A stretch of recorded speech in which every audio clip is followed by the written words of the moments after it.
doing? So morning or afternoon, everyone. So excited to see you attending this talk from different parts of the world. So I'm Songjin Nick Lee, a group leader at Max Planck Institute for Biogeochemistry, and it's my pleasure to be your moderator today. So at Future Earth Coast, a cross-cutting initiative building future leadership has been implemented and is supported by Future Earth and in partnership with UN Ocean Decade Early Career Ocean Professionals Program and Ocean KAN. And under this initiative, different series of workshops will be delivered, so stay tuned. And today, we will have the first talk for the Innovation and Technology Transfer webinar series.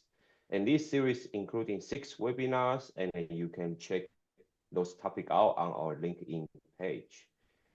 All these were co-developed and will be contributed by experts from EU and China under the Horizon Europe EU-China Blue Carbon projects, Sea Blues and Blue Seas.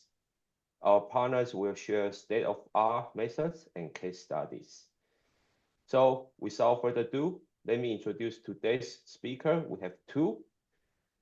Professor Jiaping Wu from Zhejiang University, China, and Dr. Kasper Henke at Norwegian Institute for Water Research. So the first talk will be given by Kasper to share recent advances in drone-based remote sensing and show how these exciting technologies can now allow us to better map blue carbon habitats. And then Jiaping will take over and then talk about macroalgae farming, including their research using drones and importance of it on mitigating ocean crisis. Okay, so the floor is yours, Kasper, and then looking forward to it. Thank you. Thank you, Nick, and thank you for the invitation. Let me share this presentation.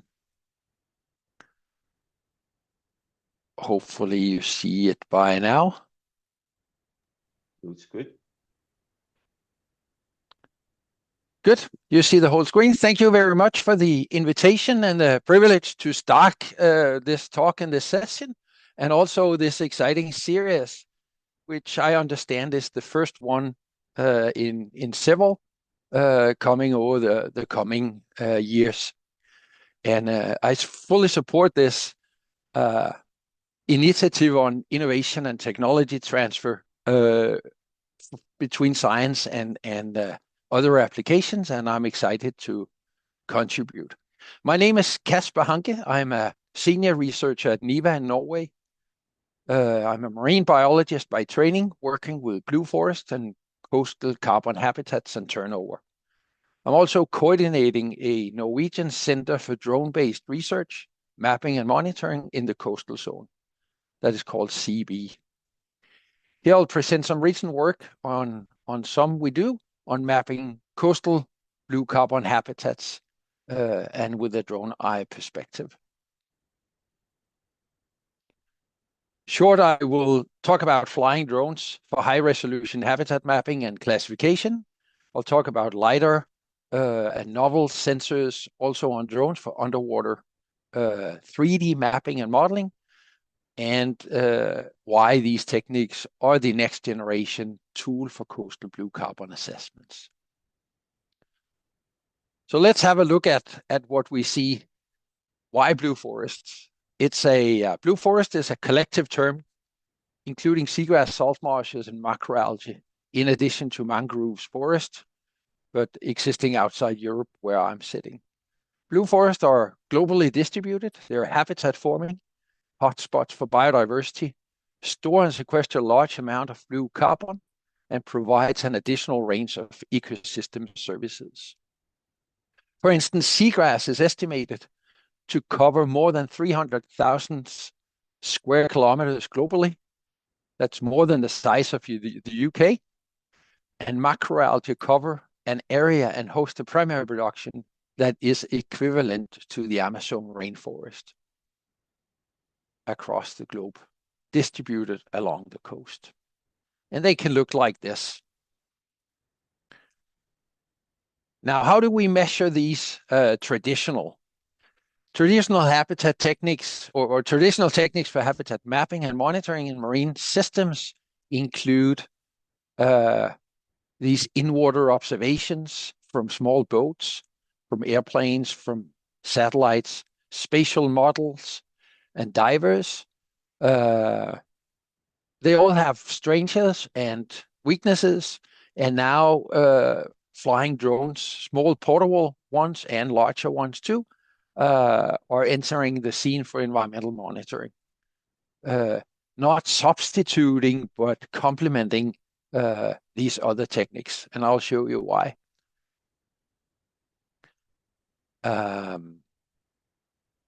Habitat recently, or what we do with drones here is a nice image, and you see immediately you get this bird's eye perspective.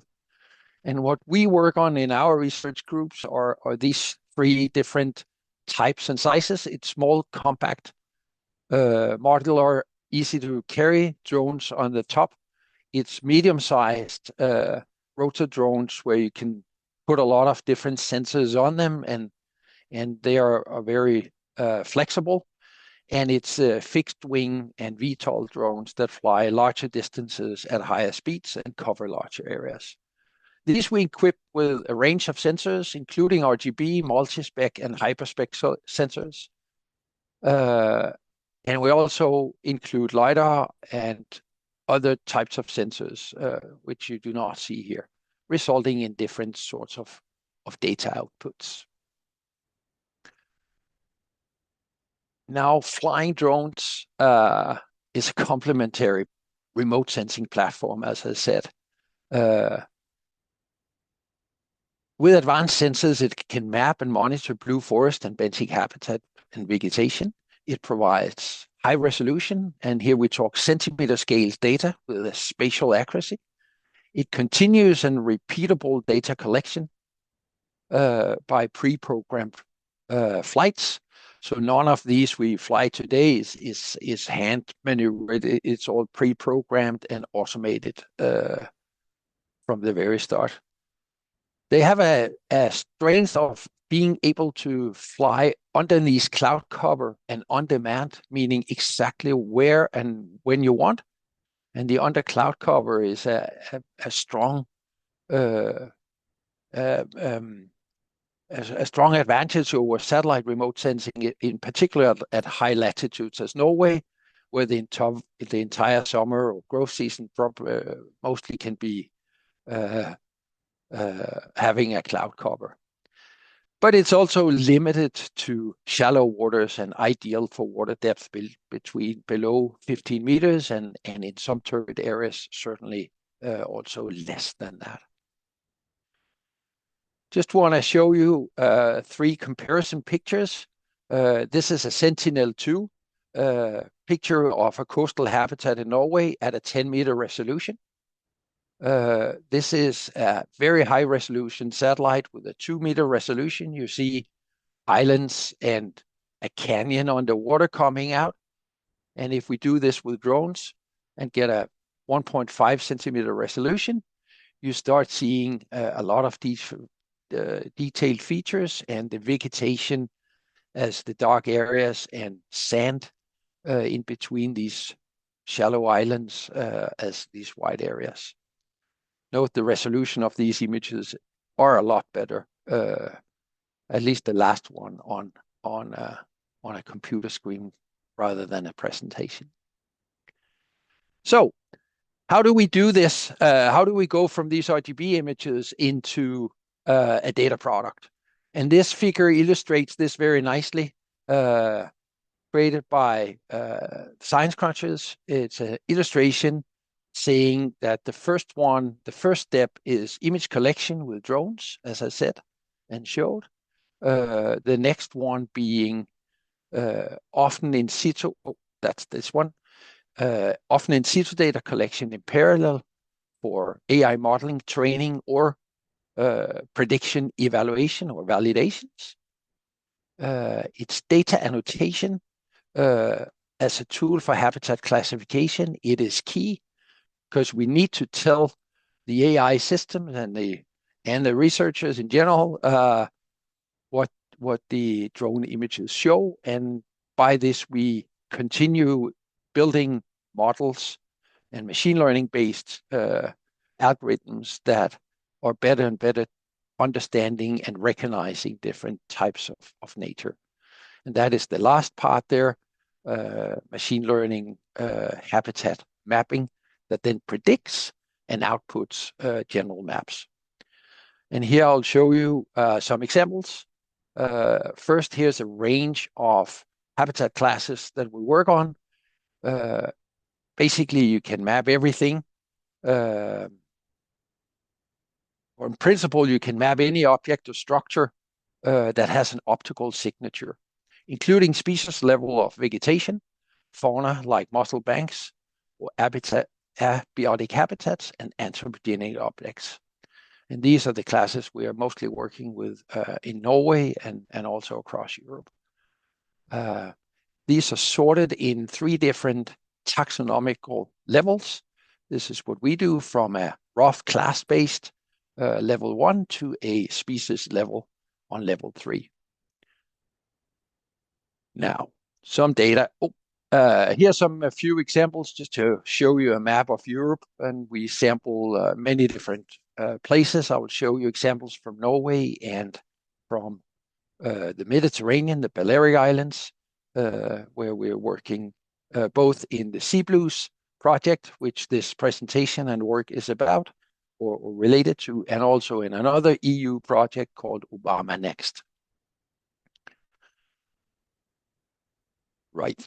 Here's an example from Norway, and there's a lot of details. I won't go through those, but you see a nice RGB image there. We do then ground truthing, collecting data in the field by these techniques I mentioned. We annotate these in different levels of detail, and then we get a prediction map running these annotations through the AI algorithms that we built in the CB network. So here's an example of an output map that shows you the different species at a special level. As this is a method presentation, I'll not go too much into the biology. But one thing is these predictions, but how good are they? Are then a recent question or a decent question? And I'll show you how we assess that. Again, this is a different site, but illustrating the 3 different levels. Level 1 is the rough classes, level 2 medium, and then at a species level at level 3. Along with these, we get prediction, we get confusion matrices telling you how well the predictions are, and also we get prediction maps on a species or a pixel level. So this next slide here, got a window in my, try it. Good. So this one here is, the left one is an uncertainty map showing you the strength of the predictions, and we can filter them at a threshold we like. Here we filtered at a 0.05 as regarded unsure, and then we sitting back with the remaining ones and get a prediction map that has holes in it, but is only consisting of those with strong predictions. I know this was a little brief, but that hopefully illustrated the point here. Now jumping to LiDAR, as I want to tell you a little bit about that too. LiDAR means laser-based light detection and range. It's a novel tool for airborne habitat mapping. It's been on airplanes for a while, but recently the sensors are small enough and light enough to be carried by mid-range drones, and it's a really powerful tool coming at hand now. The basic principle is that it shoots down a laser beam, either red or green. The green penetrates water, red doesn't, and it gives a return. And that return tells you about the distance, And knowing the distance and the frequency of the return, you can start understanding what did it hit and how far away was that. Much like acoustics or like a side scan sonar using a laser light and flying instead. You can read more about this on CB, or there's a paper coming soon out. Here's some examples, one from Norway, nice little bay in Norway where we want to look at seagrass canopy heights and volume calculations, because seagrass is a blue carbon source existing of a canopy and an under seabed carbon storage. And I'll show you how we can assess both of these. First, one example is the seagrass canopy. That is the leaves. There's a lot done on terrestrial forests, actually on LiDAR to lean on. And here we have shown that mapping a bay with seagrass on it, we can create a digital surface model and a digital terrain model using LiDAR data. And that in between is the biomass standing above the seafloor or the seagrass canopy that can be translated into a volume, a biomass, and a carbon content, supporting on some in situ measurements of carbon per volume per biomass. And in this case, we arrive at there's about 1,350 kilo of living biomass in this little bay area, equivalent to 120 kilos of organic carbon in the leaves. Next example is a reef, seagrass, the Posidonia species living. Also, the other one was Zoster marina, a global species, and Posidonia is too, very abundant in the Mediterranean, creating these large reefs, as you see in the lower right image there. This case, it's more than 3 meters high, and watch the diver there in the lower right corner. Tells you about the distance on the left, seen from above. We can do an RGB with regular drones, as I showed earlier. We can do habitat maps and identify the seagrass beds, and we can do a LiDAR survey, as you see on the right side there, and get a 3D understanding of how this works. So this is just giving you an idea of the 3D understanding of this Posidonia reefs that really stands out of the seafloor, building these large reef structures, all containing organic carbon. So how can we estimate how much organic carbon there is? And that is relevant if we want to understand the position, and we also want to know how it's impacted by anthropogenic effects, erosion, changes over time, etc.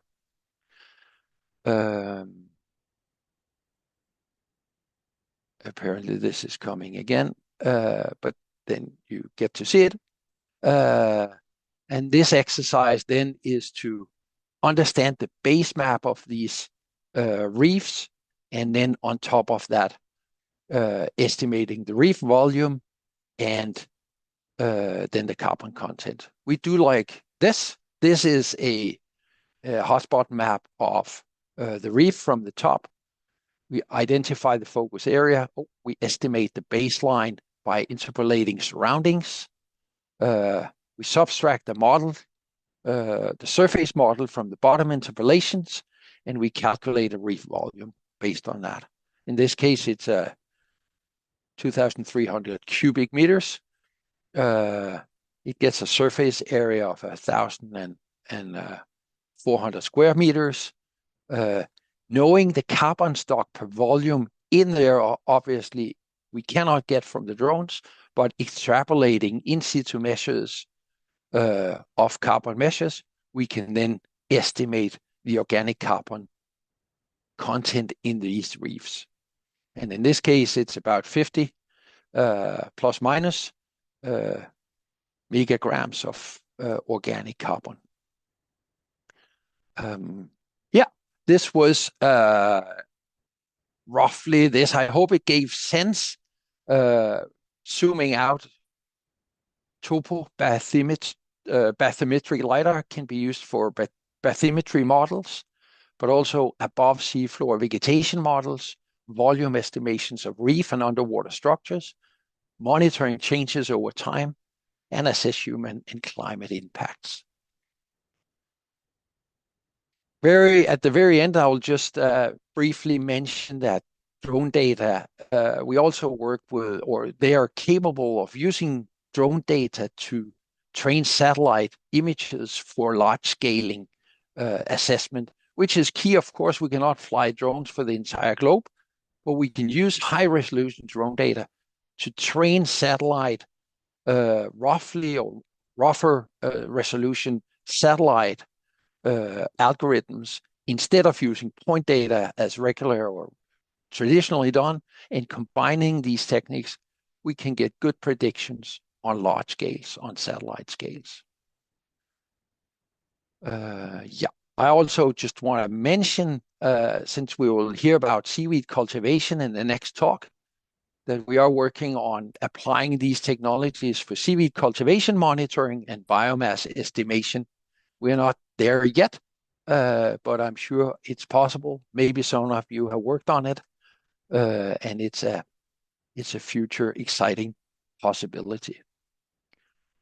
In summary, drones and RGB, with RGB and multispec sensors are strong tools for high-resolution habitat mapping. Combined with AI, it provides a powerful tool for habitat classification.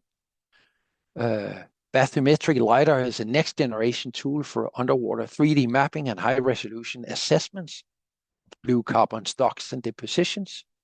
I dare to say, following my examples, and drone-based observations are ideal for answering and monitoring and managing data needs at local and regional scales. Much of this has been done in collaboration with this Norwegian infrastructure for drone-based research, mapping and monitoring, as I mentioned, and these two EU projects. Thank you very much for your attention. Thank you, Casper. So maybe before we move to the second talk, there are two questions in the chat. Maybe you can quickly go through. I think those are referred to your presentation. Could you read them, please, Nick? Yeah, sure. Yeah, the first one from Ngozi. So I own a DJI mini drone. So how do I adapt it to take multispectral images? Yeah, the DJI Mini does not take multispectral images. So what we use are professional standard multispectral sensors that we clip on to typically a DJI M350 size, which is a go-to tool. The most available and cheapest in price for multispectral sensors are currently a DJI M3M drone, which is a multispectral drone. However, it's developed for terrestrial applications in agriculture, so it has some limitations looking at coastal and underwater habitats. Okay, thank you. And the second question is from John. So are there any plans to use the CB technology for routine habitat mapping for the entire Norwegian coast, or they would be too expensive? It's a very good question. We're working on that. I don't see in the near future that we will fly all of Norway with drones, but what we do is flying key habitats and examples of Norwegian nature along the coast, 10, 15 or more habitat sites. And then we use this upscaling with satellites to upscale between these sites. So a few nested detailed areas of high interest, and then upscale predictions using satellite data for the entire coast. Okay, and a final question, maybe I don't know you know it or not, but someone asks, is there a code for sea-based seagrass carbon accepted as a standard in a company carbon disclosures? Yeah, don't understand this entirely. I don't know if Casper you can get it or I'm not no. sure either. If Okay. there's a code for or a program or a project for, you can learn more about this on the websites of CB, which is cb.no, and Obama Next, and CBlues.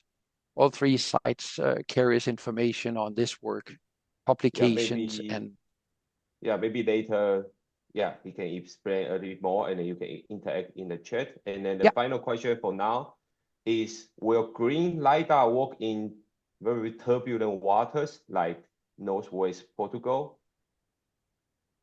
Green LiDAR is certainly attenuated by particles in the water. So if there's a lot of particles and it's turbid from sedimentation from rivers, for instance, it's certainly hampering green LiDAR. It's an active optical technique. It means we see deeper with a LiDAR than you do with your naked eye or with a RGB sensor, but it is hampered by turbidity, yes. Okay, nice. I think that's for now. Thank you, Casper. And then I think maybe there will be some more follow-up questions. You can maybe check the chat later. Thank you Sure. again. Sure, I'll And stay then on, and thanks. Yeah. thank you. And now we can move the floor to Professor Wu. So I think you are here. We'll talk about macroalgae farming.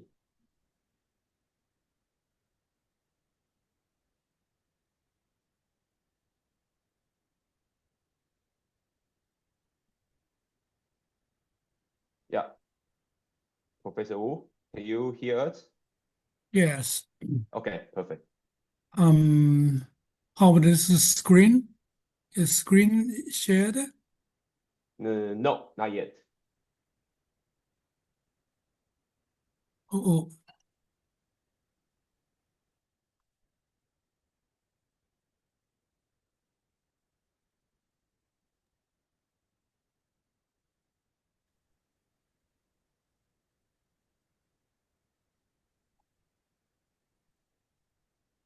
how about this one?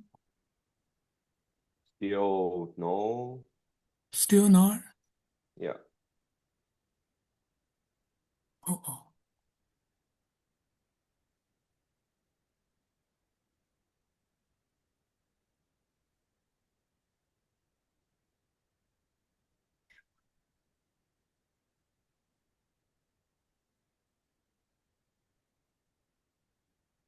Or do you want to send the slides to us and then we can, maybe Sifang can help share the screen.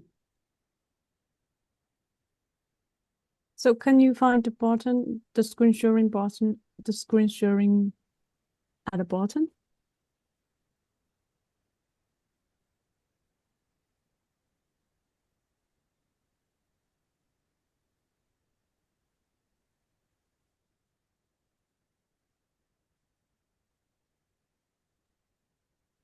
How about this one? It's loading. Still? No, I mean, no, now it's good. Now it's good. So you can is maybe click it the good? full, yeah.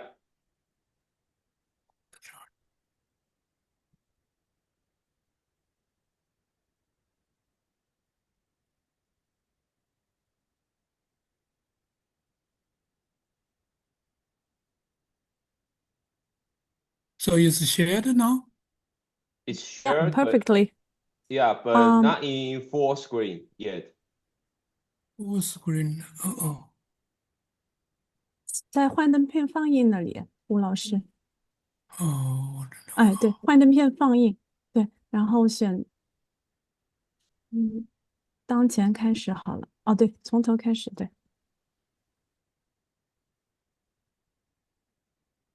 So it's okay now?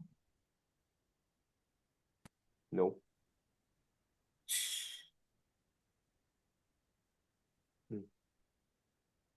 Is that okay? No, perfect. Okay, nice. Okay, sorry. Good morning or good afternoon in China. and my name is Jiaping Wu. I'm from Zhejiang University, China. And the title of my report is Microfarming Mitigates Ocean Crisis. And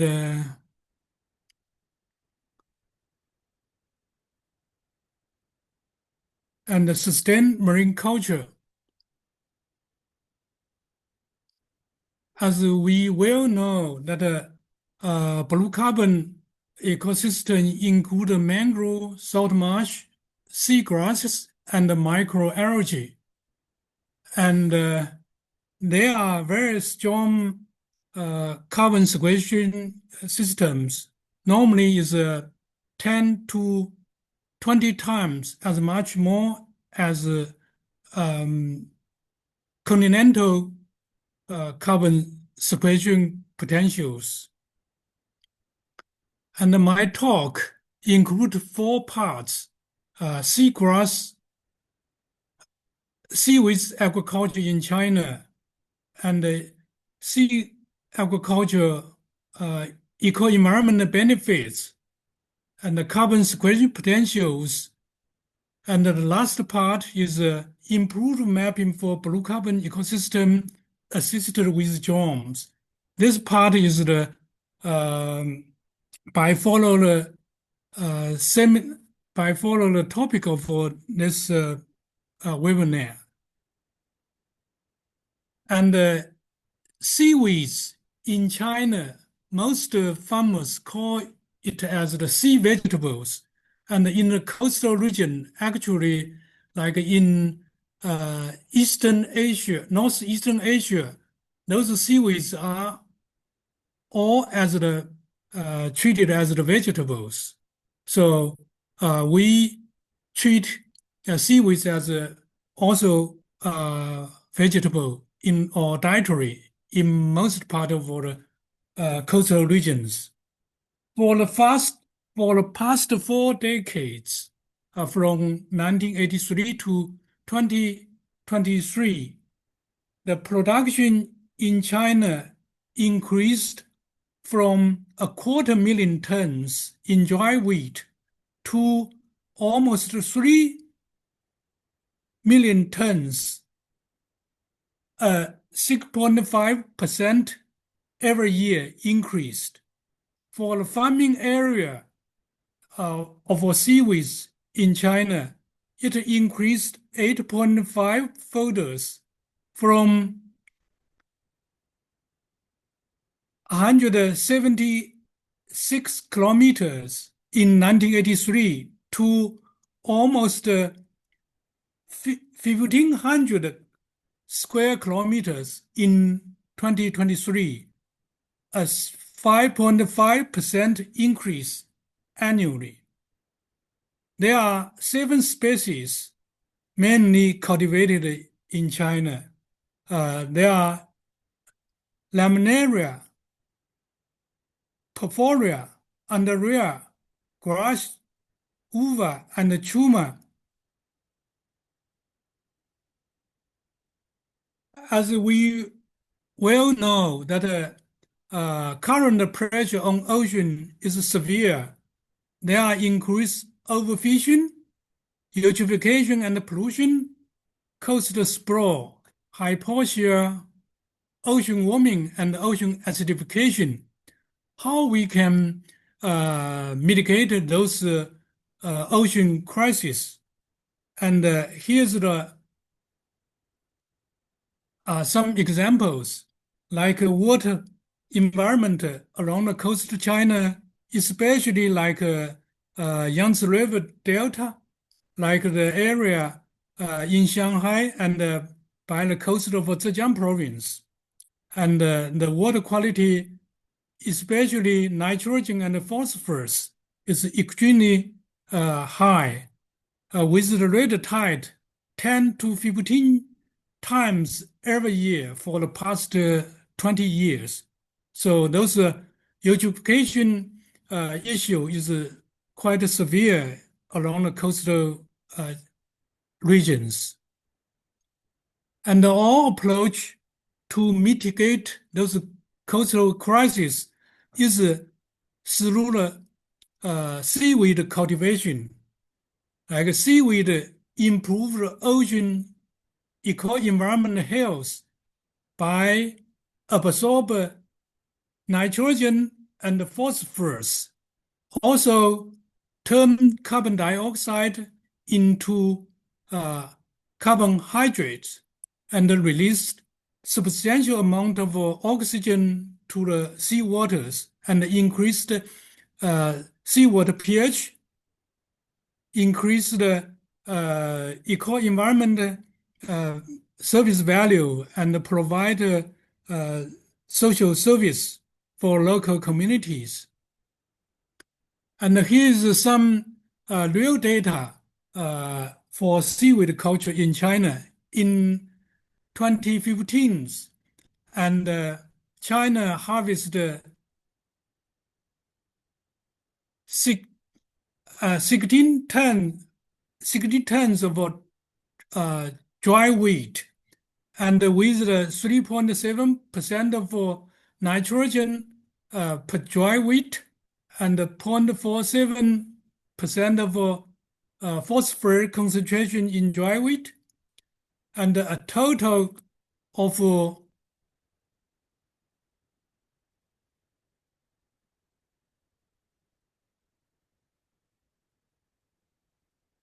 a total of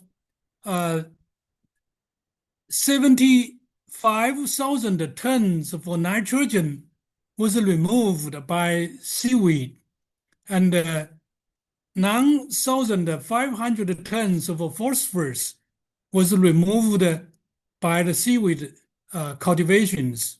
And also there are like 1.5 million tons of nitrogen and oxygen pumped into seawaters.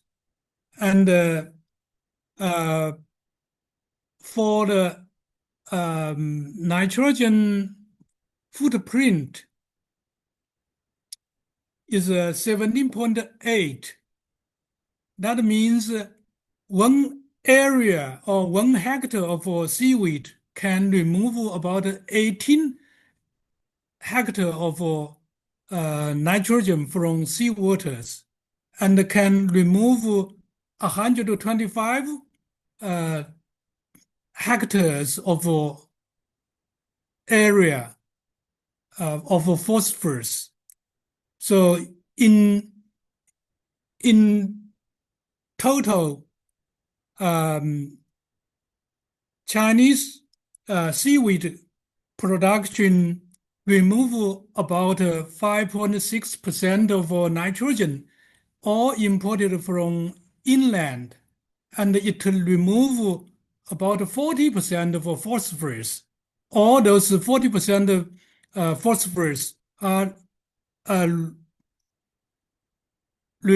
run off from inland by river or by coastal systems. So in summary, from all data, that seaweed cultivation greatly contribute to food security, human and environmental health, in addition to substantial economic return for local community. It provides substantial eco-environmental service values. It also provides a key solution to ocean eutrophications, and seaweed agriculture offers a wide range of opportunities to mitigate and adapt to climate changes. And also seaweed production produced carbon sequestration potentials. About a quarter of our production was released into seawaters and turn them into carbon and also all those harvested seaweeds are removed from seawaters. So the data we measured that for those seaweed cultivation area, the carbon dioxide pressure is about 20% lower than the nearby areas. And here's some data for global average of carbon sequestered is 1.87. But for those area we measured in China is almost double the global average. And that probably contributed to the much intensive farming of seaweeds in those areas, and also very long cultivated times. And those data, I mean, seaweed carbon sequestration potential is almost 10 to 15 times high than the local forest areas. So here's the seaweed farming and the climate change plan functions. By seaweed farming, it can mitigate global climate change through food production by reduce the carbon dioxide footprint and provide a carbon sequestration via export unseen productions, not harvested, but remain in the seawaters. And seaweed provided by energy production, that is a substitute for fossil fuels, and reduced methane emission via seaweed feed additive to ruminants, and stimulate land-based productions, and also promote those nutrient cycles.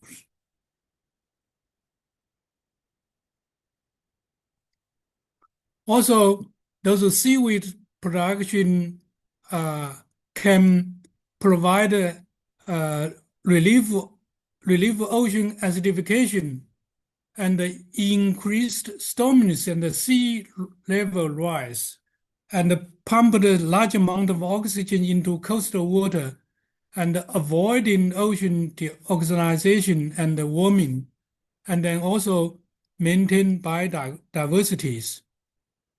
And by contrast to the theme of this webinar, the work we use John for those blue carbon ecosystem is monitoring agriculture precisely, as I show you this slide. And this data actually is from Agricultural Yearbook. And my questions are, this data available timely and also accurately? That's the questions. And normally it's a 2-year lag. Like this is the most recent data, but it was 2023. Now it's earlier for 2026. So normally it's 2 years lag. And also, is this data reliable? Here's the from remote sensing ways. We measured seaweeds from satellite, and we measured individual area with species. And here's the actual data comparison between remote sensing and the statistical yearbook. The overall is about a 10% of difference between remote sensing data and the yearbook. And it ranged from -50 to positively 110% difference. So that means there are substantial difference between remote sensing data and the statistical yearbook. And here's I trust you will agree that those remote sensing data are accurate and timely. And this is actually, we provided those results to the agriculture department. They fully agree that those data from remote sensing are reliable. Also, we mapped individual species for mangroves, for salt marsh across the coastal China. We identify different species, like 7 species were identified for different salt marsh. And also we mapped sea grasses along the coastal China that extend about 20,000 kilometers long. One difficult to develop a seaweed map is its weak signals in satellite images. So that's probably one major obstacle to seaweed mapping. And we use satellite images that use a filter we call the image golden window that filter those images with very low tide. And also we use drones to assist identify different species. So that's the use drone photos and through also photo corrections and that can match ground truth. So then we use satellite image and UVA ground truth collaboration observation that develop individual products that already provide individual department for production use. Here's the some photos. We conduct a field survey, like in this national wetland park, is inaccessible through by the routine visit. Like this image is for cultivation area, but that is used for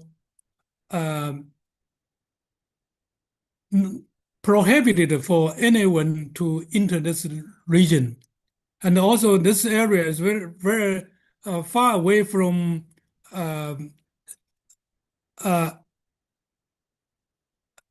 remote working zones. So if we want to monitor this area, some drone is essential tools.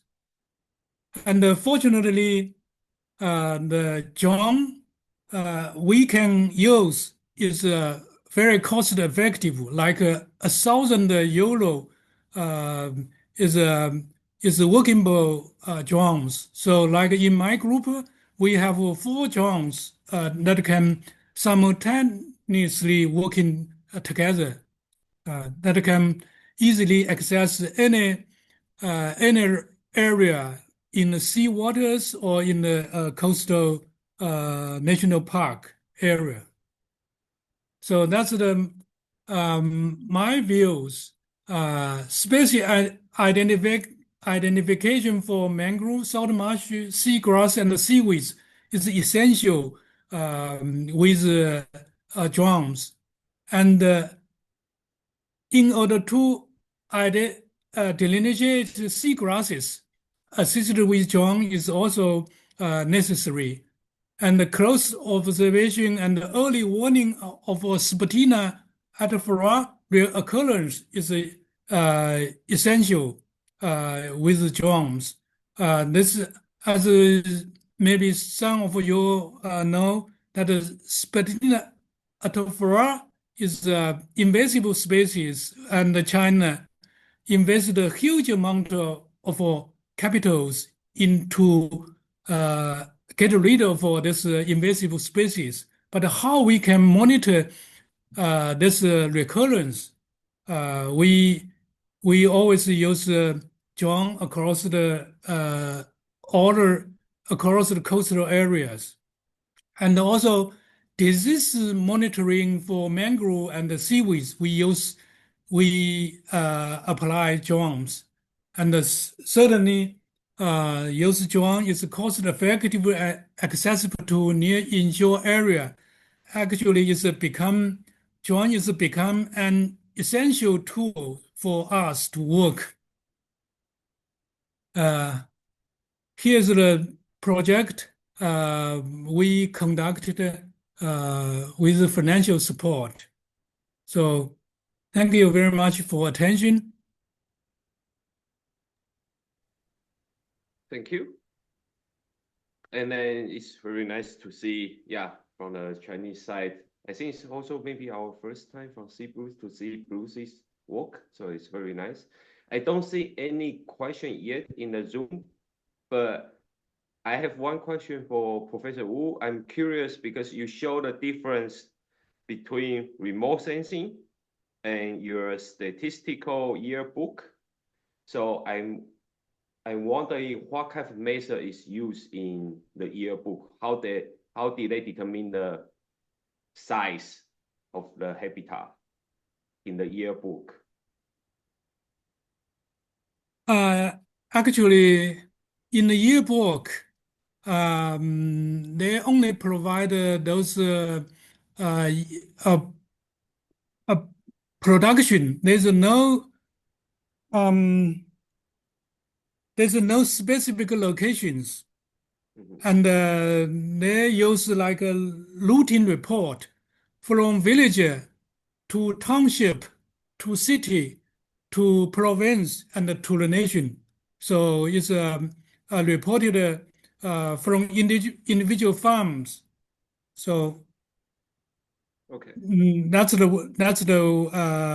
routine ways to produce agricultural yearbook. okay. Thank you. And any other questions? Nothing for now. I think, yeah, in the chat there's another one for Casper for now. But yeah, for the final 2 minutes, I will just quickly summarize today's talk. And thanks again for the two speakers. I think today we've seen from Casper, like with the advanced technology like high spatial resolution, LiDAR, and also pairing with AI, then we have better ability to map blue carbon habitats. And then also from Professor Wu, we saw like the seaweed is growing a lot in China. And then also both of you mentioned combining remote sensing and drone can be the future for blue carbon mapping. And then this can also link to better quantification for their carbon sequestration and the benefits they provide. So yes, there's I think the Zoom meeting room will stay up, right? Sifang, I think will stay up for a few more minutes. So all the participants can stay here to interact. I think that's the purpose of this webinar series. And then, yeah, I think you can freely exchange in chat, or you can just open the microphone